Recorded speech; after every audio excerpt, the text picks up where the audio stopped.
प्रेम की निशानी राजसमंद है। पहला सावन लड़की कहाँ रहती है? अपने पिहर। तो अपने मेवाड़ के महाराणा थे राज सिंह, उनकी एक रानी थी जैसलमेर की। जैसलमेर शादी करके आए थे राजा। अब वो रानी पहला सावन आया तो अपने पिहर चली गई। पिहर कहाँ पे था? जैसलमेर। और वो राजा को कह के गई कि भाई तीज पति पत्नी के प्रेम का त्योहार है, क्योंकि मैं तो यहाँ रह नहीं सकती क्योंकि मेरा पहला सावन है, और आप तो मेरे से मिलने के लिए जैसलमेर आ सकते हो। तो राजा ने कहा ठीक है, मैं तीज वाले दिन तुमसे मिलने के लिए कहां पर आ जाऊंगा? जैसलमेर। राजा जैसे तीज नजदीक आई, राजा अपने सेना के साथ रवाना हुए कि भाई अपने कहां चलना है? जैसलमेर। सावन का महीना, सावन के महीने में बारिश ज्यादा आती है। राजा जैसे उदयपुर से निकल के थोड़े आगे आए, बीच में एक नदी आई, गोमती। कौन सी नदी आई?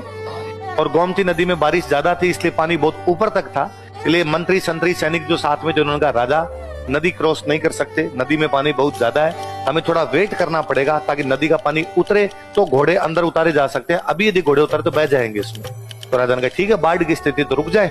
राजा रुक गया गोमती नदी के पास, लेकिन बाढ़ थमी नहीं, बारिश थमी नहीं, गोमती रुकी नहीं। इसलिए राजा आक्रोश नहीं कर पाए। इसलिए राजा तीज पर अपनी रानी से मिलने के लिए, और राजा को बड़ा फील हुआ कि यार मुझे तीज पर जाना था लेकिन मैं गोमती की वजह से रुक गया। किसकी वजह से रुक गया?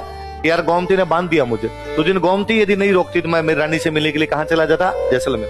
इसलिए राजा ने गोमती नदी का पानी रोका, और गोमती नदी का पानी रोके झील बनाई राजसमंद। कौन सी झील बनाई? राजा ने झील बनाई, राज सिंह ने बनाई, इसलिए नाम क्या है? राजसमंद। कौन सी नदी का पानी रोक के? इसका मतलब है गोमती में जैसे एक्स्ट्रा पानी होगा किधर चला जाएगा? इसलिए गोमती में कभी भी एक्स्ट्रा पानी आएगा नहीं। इसका मतलब गोमती में कभी भी बाढ़ आएगी नहीं। इसलिए गोमती की वजह से कभी कोई भी रुकेगा। प्रेम की निशानी राजसमंद है।